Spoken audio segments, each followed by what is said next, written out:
សួស្តីអ្នកនរគ្នាណាអញ្ចឹងថ្ងៃនេះខ្ញុំនឹងធ្វើការចែករំលែកពីគន្លឹះក្នុងការធ្វើជា project manager ដែលយើងហៅថា PM ហ្នឹងឲ្យបានល្អប្រសើរហើយមានប្រសិទ្ធភាពខ្ពស់បាទទៅលើ project តោះឥឡូវទៅមើលទាំងអស់គ្នាអញ្ចឹងឲ្យតែលើថា role ជា project manager ជា PM ហ្នឹងបាទជាពិសេសអ្នកដែលទើបចេញធ្វើ PM ថ្មីតែតែគិតទៅលើរឿងមួយចំនួនបាទដូចជាតកតងទៅនឹងការ check objective ហើយនឹង scope បាទដែលធ្វើក្នុង project ហ្នឹងcheck project progress forward project issue បាទគឺជាការងារ PM តែប៉ុន្តែវាត្រូវដែរប៉ុន្តែវាគ្រាន់តែជារឿងធម្មតារបស់ PM តែហ្នឹងហើយអ្នកណាក៏អាចធ្វើបានដែរបាទខ្ញុំនិយាយចឹងហ្មងបាទបាច់មាន PM ក៏បានដែរការងារទាំងអស់ហ្នឹងណាឥឡូវខ្ញុំ share គន្លឹះ5ចំណុចដែល PM គួរតែធ្វើហើយខ្ញុំគិតថាល្អសម្រាប់អ្នកដែលទើបធ្វើជា PM ថ្មី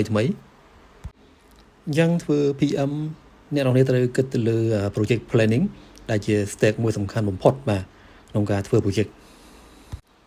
ទី1អ្នកនរគ្នាត្រូវតែ allocate resource ឲ្យបានត្រឹមត្រូវបាទ allocate resource ស្អីគេគឺសំដៅទៅលើ team ក្នុងការធ្វើ project ហ្នឹងហើយមានន័យថា PM ត្រូវកំណត់តួនាទីឲ្យបានត្រឹមត្រូវសម្រាប់ team មួយស្របទៅតាម objective ដែលយើងបានទទួលពី project owner ទី2អ្នកទាំងអស់គ្នាត្រូវ address project risk ឲ្យបានល្អហើយ common risk ដែលឧស្សាហកម្មឡើងក្នុងការធ្វើ project ហ្នឹងគឺមានដូចជា requirement change បាទមានន័យថាតម្រូវការគាត់ផ្លាស់ប្ដូរនៅពេលដែលកំពុងធ្វើ project ហ្នឹងឬមួយក៏ misunderstanding បាទរវាង team development ជាមួយនឹង project owner ឬក៏ product owner អញ្ចឹងទៅឬមួយក៏កំពុងតែធ្វើ project សុកស្រាប់តែខ្វះ team ក្នុងការធ្វើបាទឬក៏មាន technical constraint ទៅលើ requirement មានន័យថាវាលើសពីអ្វីដែលគាត់អាចធ្វើបានណាស្របទៅតាម requirement ហ្នឹងនឹង next video ខ្ញុំនឹងប្រាប់ពីរបៀបក្នុងការ mitigation risk អស់ហ្នឹងបាទទី3ធ្វើជា PM ត្រូវតែមាន communication ជាមួយ project team ឲ្យបានច្បាស់លាស់ដូចជាមានអ្វីជា reference បាទសម្រាប់ project team ទី4ត្រូវ address bottleneck នៅក្នុង project ឲ្យបានទាន់ពេលវេលាមិនថានៅក្នុង stage ណាក៏ដោយមានន័យថាត្រូវតែស្វែងរកបញ្ហាណាមួយដែលធ្វើឲ្យ project ហ្នឹង delay បាទអត់ទៅមុខ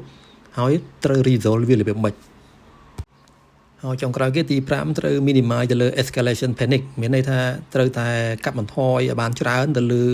ភាពវឹកវរក្នុងការធ្វើ project ណាអញ្ចឹងវាមិនត្រឹមតែមានជា issue មួយមុខទេវាអាចមានរឿងច្រើនតទៀតណាអញ្ចឹងមិនអីបន្តិចឡើងទៅមេដោះស្រាយឲ្យអីបន្តិច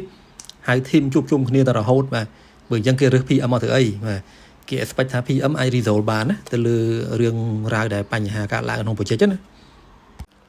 resolve បានរបៀបម៉េចមានន័យថា PM ត្រូវតែ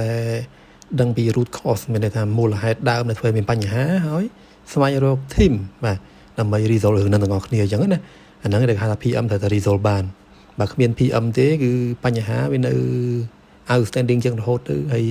team មួយគេធ្វើតែការងារគេអញ្ចឹងណាគេអាចបានទៅគិតរឿងបញ្ហារបស់អ្នកណាមួយទេអញ្ចឹងអ្នកនរនេះគិតថាមានអ្វីលើសពីហ្នឹងទៀតអាច comment បាន